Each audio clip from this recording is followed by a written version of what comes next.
தமிழகத்தின் கடைக்கோடியில் இருக்கக்கூடிய கன்னியாகுமரி மாவட்டத்தை குறித்து பார்க்க வேண்டியிருக்கிறது. கன்னியாகுமரி மாவட்டத்தை பொறுத்தமட்டில் குளச்சல், கன்னியாகுமரி, கிள்ளியூர், நாகர்கோவில், பத்மநாபபுரம், விளவங்கோடு ஆகிய 6 தொகுதிகளை உள்ளடக்கியது கன்னியாகுமரி மாவட்டம். கன்னியாகுமரி மாவட்டத்தில் கடந்த 2016 குளச்சல் தொகுதியை பொறுத்தமட்டில் திமுகவும் அதன் கூட்டணி கட்சிகளும் வெற்றி பெற்றது என்பதான நிலை இருந்து கொண்டிருக்கிறது. 2021 தற்போதைய சூழலிலும் கூட திமுகவும் அதன் கூட்டணி கட்சிகளும் அங்கம் வகித்து வெற்றி பெற்றிருக்கிறது என்ற நிலையில் குளச்சல் தொகுதியை பொறுத்தமட்டில் அங்கு இருக்கக்கூடிய மக்களுடைய மனநிலை ஆளும் திமுக அரசின் மீது கணிசமான வாக்குகளை வழங்குவதற்கு மக்கள் தயாராக இருந்து கொண்டிருக்கிறார்கள் என்பதை பார்க்க முடியுது. கள நிலவரம் அப்படியா இருக்கிறது. அந்த வகையில் காங்கிரஸ் உடைய வேட்பாளர் இருக்கக்கூடிய வேட்பாளர் வெற்றி பெறுவதற்கான வாய்ப்பு அதிகம் இருப்பதாகவே தற்போது நமக்கு கள நிலவரங்கள் தெரிவிக்கின்றன. அந்த வகையில் திமுக கூட்டணியில் அங்கம் வகிக்கிற காங்கிரஸ் வேட்பாளர் நிச்சயம் குளச்சல் தொகுதியில் வெற்றி பெறுவதற்கான சாத்தியக்கூறுகள் அதிகமாக மேலோங்கி நிற்கதை காணப்படுகிறது. கன்னியாகுமரி தொகுதியை பொறுத்தமட்டில் கன்னியாகுமரியை பொறுத்தமட்டில் இரண்டு கட்சிகளுக்கும், இரண்டு திராவிட கட்சிகளுக்கும் சரமாரியானவர்களுக்கான வாக்கு வங்கிகள் இருந்து கொண்டிருக்கிறது. அந்த மக்களை பொறுத்தமட்டில் படித்தவர்கள், நிறைய விஷயங்களை தெரிந்தவர்கள், மக்கள் யார் வேட்பாளர் என்பது, யார் எந்த சின்னம் என்பதை விட மக்கள் எந்த வேட்பாளர் என்பதிலே மிக தெளிவாக முடிவு செய்கிற மக்களாக கன்னியாகுமரி மக்கள் இருக்கிறார்கள். அந்த வகையில் கன்னியாகுமரியை பொறுத்தமட்டில் கடந்த 2016 திமுகவும் அதன் கூட்டணியும் வெற்றி பெற்றது என்பதான நிலை இருந்திருக்கிறது. அதே போல 2021 அதிமுக அதனுடைய கூட்டணி அப்படியே மாறி இருந்தது என்பதான நிலை இருந்தது. அந்த தொகுதியினுடைய மிக நட்சத்திர வேட்பாளராக சிலர் களமிறக்கப்பட்டிருந்தாலும் கூட அவர்களுக்கான விஷயங்களில் அதிமுகவும் அதன் தோழமை கட்சிகளுக்கும் நிறைய வாய்ப்புகள் இருந்தது 2021 கடந்த தேர்தலை பொறுத்தமட்டில்.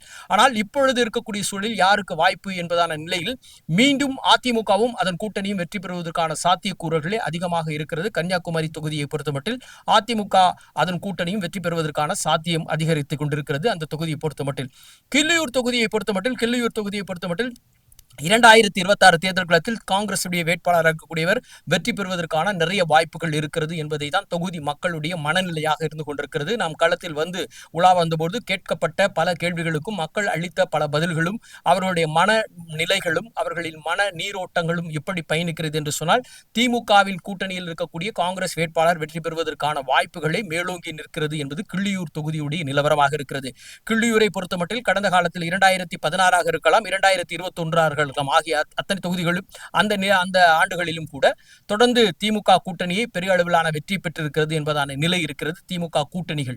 எனவே இந்த சூழலில் திமுக கூட்டணியில் அங்கம் வகிக்கக்கூடிய காங்கிரஸ் வேட்பாளரை கிள்ளியூர் தொகுதியில் வெற்றி பெறுவதற்கான வாய்ப்பு இருக்கிறது என்பதான நிலை இருக்கு.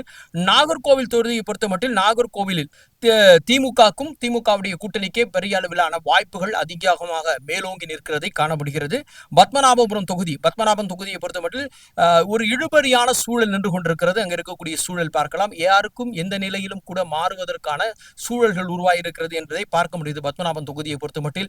ஏனென்று சொன்னால் அங்கே பாஜகவுடைய செல்வாக்கை விட ஆளும் கட்சி திமுக மீதும் மக்களுக்கு நல்ல அபிப்பிராயம் இருந்து கொண்டிருக்கிறது. கூட்டணி கட்சியினுடைய செல்வாக்கு ஒரே ஒருமித்த மனநிலையில் பயணிக்கிறார்கள் என்பதான நிலைகள் இருந்து கொண்டிருக்கிறது. எது எப்படி இருந்தாலும் அங்கே சரியான ஒரு இழுபறி சூழல் தான் நின்று கொண்டிருக்கிறது. எனவே அந்த தொகுதியை பொறுத்தமட்டில் இவர்களுக்குத்தான் வெற்றி வாய்ப்பு என்பதில் எந்த நிலையிலும் அதில் மதிமேல் பூனையாக இருந்து கொண்டிருக்கிறது. எனவே எந்த நேரத்திலும் எந்த முடிவுகளும் வரலாம். பெரும்பாலும் ஆளும் திமுகவுக்கு வாய்ப்புகள் அதிகம் இருப்பதாகவே தான் களப்பணிகள் சொல்கிறது. ஆனால் உறுதிகரமான செய்தியாக அறிவிக்கப்படவில்லை என்பதான பார்வைகளும் இருந்து கொண்டிருக்கிறது. மக்கள் என்ன முடிவு செய்கிறார்கள் என்பது தேர்தல் முடிவுகளை பொறுத்து தான் இருக்கிறது.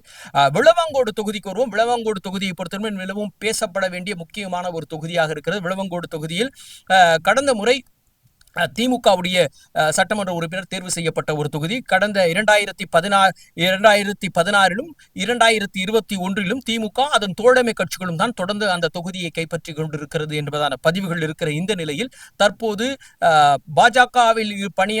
பாஜகவுக்கு நிறைய வாய்ப்புகள் இருக்கிறது என்று சொல்லப்படுகிறது. ஏன் என்று சொன்னால் விளவங்கோடு தொகுதியை பொறுத்தமட்டில் அங்கு காங்கிரஸ் வேட்பாளர் வெளி இடத்திலிருந்து வந்தவர் என்பதான பலகரமான பல குற்றச்சாட்டுகள் அவர் மீது வைக்கிறார்கள்.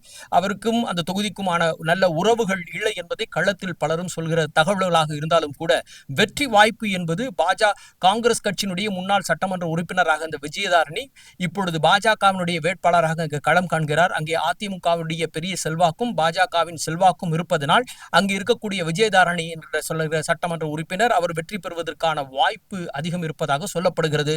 எது எப்படி இருந்தாலும் தற்போதைய நிலவரப்படி விளவங்கோடு தொகுதியை பொறுத்தமட்டில் பாஜக அதிமுக கூட்டணி வெற்றி பெறுவதற்கான சூழல் இருந்து கொண்டிருக்கிறது. பாஜக வேட்பாளர் நிச்சயம் வெற்றி பெறுவதற்கான சூழல் இருக்கிறதாக சொல்கிறது. கன்னியாகுமரி மாவட்டத்தை பொறுத்தமட்டில் 6 தொகுதிகளில் இருக்கக்கூடிய நிலவரங்களை நாம் பார்த்துக் கொண்டிருக்கிறோம். அந்த வகையில் தற்போது இருக்கக்கூடிய சூழல் சுமார் 3 தொகுதிகள் திமுக கைப்பற்றுவதற்கு வாய்ப்பு இருக்கும். அதிமுக அதன் தோழமை கட்சி கூட்டணி கட்சிகளும் ஏறக்குறைய 2 தொகுதிகளை பெறும். ஒரு தொகுதி இழுபறி நிலையில் இருக்கிறது. அந்த இழுபறி நிலை என்பது தேர்தல் முடிவுகளின் போது நாம் தெரிவதற்கான வாய்ப்பு இருக்கும். அந்த இழுபறிக்கான தொகுதி பத்மநாபபுரம் தொகுதி என்பதையும் பார்க்கிறோம்.